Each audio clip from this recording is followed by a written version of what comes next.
दिल से बहुत बहुत आभार और धन्यवाद। आज तीसरा नवरात्र भी है और सभी को नवरात्र की भी बहुत बहुत बधाई देता हूँ, शुभकामनाएं देता हूँ।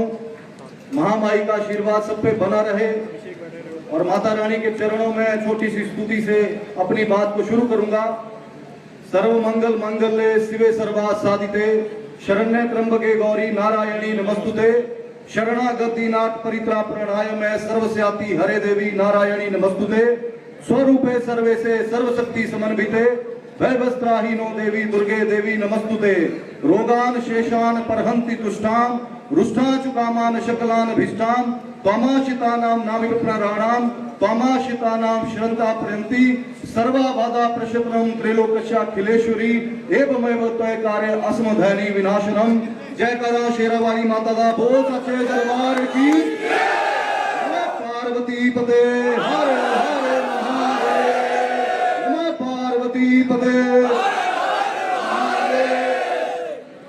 आज पूरे देश में जो लोकतंत्र का ये महायज्ञ चला हुआ है, आज हमारा सौभाग्य है, सभी युवाओं का भी सौभाग्य है कि हम उस दौर में पैदा हुए जहां पे पूरे देश का नेतृत्व जो है, आप सब भलीभांति जानते हैं कि विश्व के लोकप्रिय नेता आदरणीय मोदी जी द्वारा किया जा रहा है, जो कि पूरे विश्व में जिन्होंने भारतीय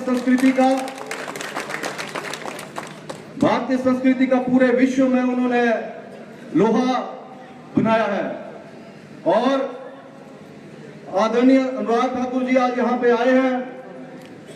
मैं पूर्ण रूप से इनको आश्वस्त करता हूं, बल्कि विश्वास जताता हूं कि आने वाले लोकसभा चुनाव में जब पिछली बार आप 4 लाख वोट से जीते थे, इस बार ये जो 5वीं बार 5 लाख पार का नारा लगेगा और आपको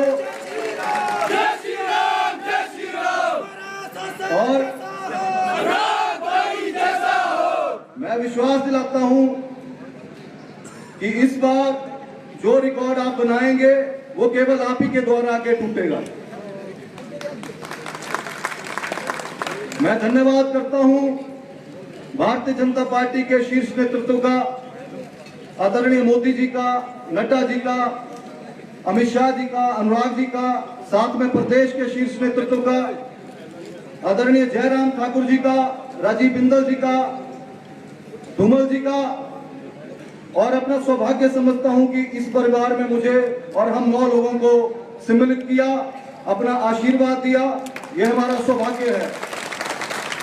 जो ये पूरे देश में महायज्ञ चला हुआ है, इसमें छोटी सी आहुति हम भी देंगे। ये मैं समझता हूं हम सबके लिए सौभाग्य की बात है कि देश जिस तरह आदरणीय मोदी जी के नेतृत्व में आगे बढ़ रहा है, विकसित भारत की ओर चला हुआ है, ये हम सबका दायित्व है कि किस विचारधारा के साथ हमने जुड़ना है। और मैं समझता हूं कि कांग्रेस के नेता जो ये बोलते हैं कि हमने 98% जो हिंदू आबादी वाला प्रदेश है वहां पे हिंदू विचारधारा को खत्म किया है, ये सोचने का विषय है कि आपने किसको सपोर्ट करना है। आपने एक वो विचारधारा है जो हमारी संस्कृति, हमारे धर्म को संजोए हुए है, और एक वो विचारधारा है जो हर वक्त हिंदुओं को कटाक्ष करती है। ये सोचने का विषय है कि हमारा देश सुरक्षित है तो केवल भाजपा के साथ सुरक्षित है, अगर हमारा धर्म सुरक्षित है तो केवल भाजपा के साथ सुरक्षित है। और मैं समझता हूं कि इससे बड़ा सौभाग्य का मौका हमें जीवन में कभी नहीं मिलेगा कि तीसरी बार मोदी सरकार को भी लाना है और अनुराग ठाकुर जी को भी 5वीं बार सांसद बनाना है।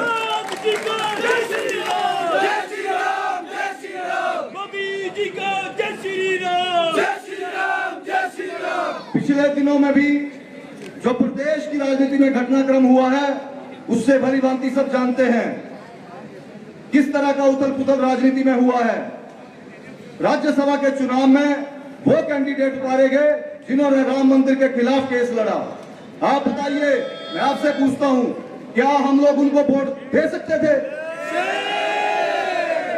हम 9 लोगों ने निर्णय लिया कि हम वोट नहीं करेंगे और ना हमने वोट दिया।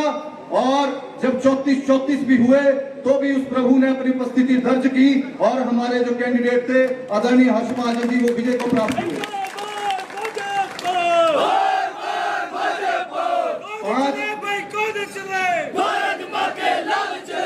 आज पूरे प्रदेश में जो 14 महीने से सरकार चली है, युवाओं के साथ धोखा हुआ है, नौकरियां मिल नहीं रही हैं। पहले नारा दिया था साल में 1 लाख नौकरी देंगे, और मैं समझता हूं पिछले 14 महीने में मेरे विधानसभा क्षेत्र से 14 नौकरियां भी नहीं लगी हैं। किस मुंह के साथ आप लोगों के बीच में करेंगे? आज चाहे महिलाएं हैं, झूठे वादे किए गए, इलेक्शन से पहले भी 1500 के फॉर्म बनाए गए, और जब ये 27 तारीख को ये सारा का सारा प्रकरण हुआ तो बीच में जो समय था आचार संहिता से पहले, अब फिर से लग पड़े थे फॉर्म भराने क्योंकि लोकसभा चुनाव आ रहे थे। ये झूठ की राजनीति पे इनकी बुनियाद टिकी है। और मुख्यमंत्री जी तो हमारे क्षेत्र से हैं, कल यहाँ पे पहली बार दौरा किया अपने जीवन में उन्होंने, यहाँ गांधी चौक से भोटा चौक तक, और शायद 14 महीने में अगर वो 14 बार आए होते तो शायद ये स्थिति ना होती आज हमीरपुर की। आदरणीय धूमल जी भी मुख्यमंत्री रहे, और जब धूमल साहब मुख्यमंत्री थे तो सारे भली भांति जानते हैं कि हर हफ्ते यहाँ पे आते थे, पूरा प्रशासन अलर्ट होता था और कार्य किए जाते थे।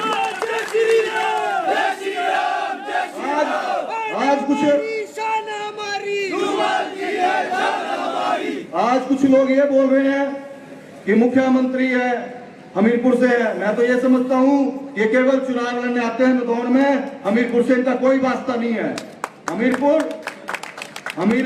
इन्होंने पढ़ाई की शिमला में की, जन्म लिया शिमला में लिया, राजनीति शिमला में करते रहे और चुनाव लड़ने के लिए हमीरपुर आते रहे। अगर इनको संवेदना होती लोगों के साथ तो यहाँ पे आते, हर महीने आते, लोगों से मिलते। और मैं यहाँ पे इंद्र जी भी बैठे हैं, गवाह हैं, मैंने गाड़ी में कई बार मुख्यमंत्री जी को बोला कि आप महीने का एक दौरा कीजिए और ताकि लोगों के काम हो। अगर हमें ये निर्णय लेने पड़े, इन्होंने प्रताड़ित किया, जलील किया गया, जब इनसे मिलने जाते थे तो ये समय नहीं देते थे, और ये जो लोकतंत्र की हत्या है इन्होंने की है।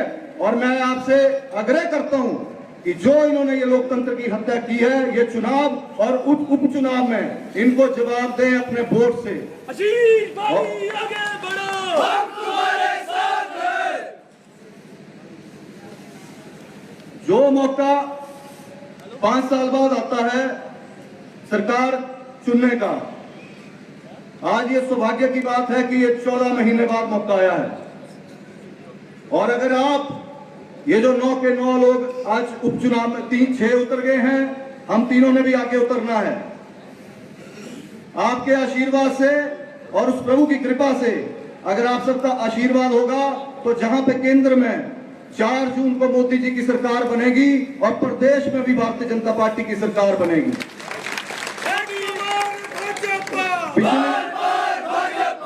पिछली सरकार की जयराम जी ठाकुर जयराम जी के नेतृत्व में सरकार की, चाहे वो हिमकेयर की योजना थी, सहारा पेंशनें थी। आज आप गरीब आदमी से पूछिए, गरीब व्यक्ति से, जब हॉस्पिटल में जाते हैं हिमकेयर कार्ड बंद है, सहारा पेंशनें नहीं आ रही हैं। लोगों को सदन में भी झूठ बोला जाता है, मुख्यमंत्री जी तो विधानसभा में भी झूठ बोल देते हैं कि ऐसा कुछ नहीं है, सबके खाते में पैसा आ रहा है, जबकि किसी के खाते में पैसा नहीं आ रहा है। ये लोग जानते हैं, जब ग्राउंड में जाएंगे तब पता लगेगा कि हकीकत क्या है। आज ये बोलते हैं कि ये बिक गए, 15-15 करोड़ रुपए में बिक गए। मैं आपसे पूछता हूं, सरकार किसकी है?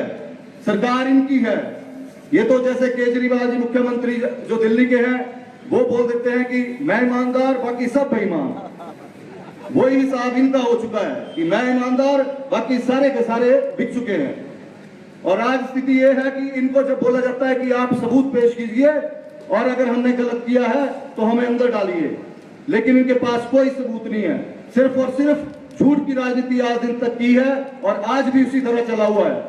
मेरी विनती है सबसे, हम तुम्हारे साथ हैं, कि जो त्याग अगर हमने किया है, ये बिकाऊ बोलते हैं। मैंने जब अपना चुनाव लड़ा था, निर्दलीय चुनाव लड़ा था, मैंने तब भी हर नुक्कड़ सभा में, हर पूरे विधानसभा क्षेत्र में ये बोला था कि मैं 1 रुपया भी तनख्वाह नहीं लूंगा।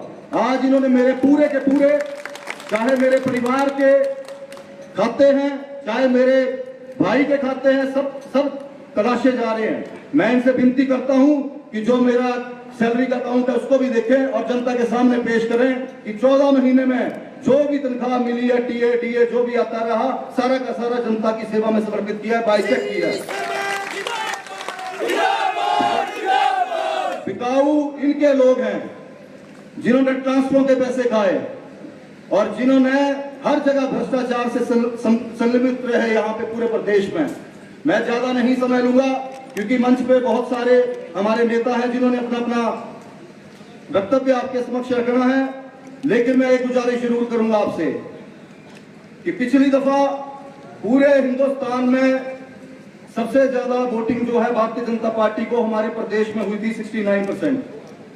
और मेरी विनती है आपसे, ये जो ये 98% वाले बोलते हैं कि 98% हिंदू विचारधारा को हमने हराया है, एक बार इनको जवाब दें और इस बार 80% वोटिंग करके भारतीय जनता पार्टी के पक्ष में बड़े भाई अनुराग जी को विजय बनाएं।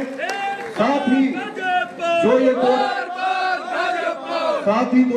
ये दो उपचुनाव हैं, चाहे बक्सर का है चाहे सुजानपुर का है, अपना आशीर्वाद दें और भारतीय जनता पार्टी की मजबूत सरकार प्रदेश में बनाएं ताकि आने वाले 10-15 साल 30 सालों के लिए जब तक केंद्र में सरकार है तब तक यहाँ पे भी सरकार हो और विकसित भारत का जो प्रधानमंत्री जी का सपना है वो विकसित हिमाचल का भी सपना साकार करें।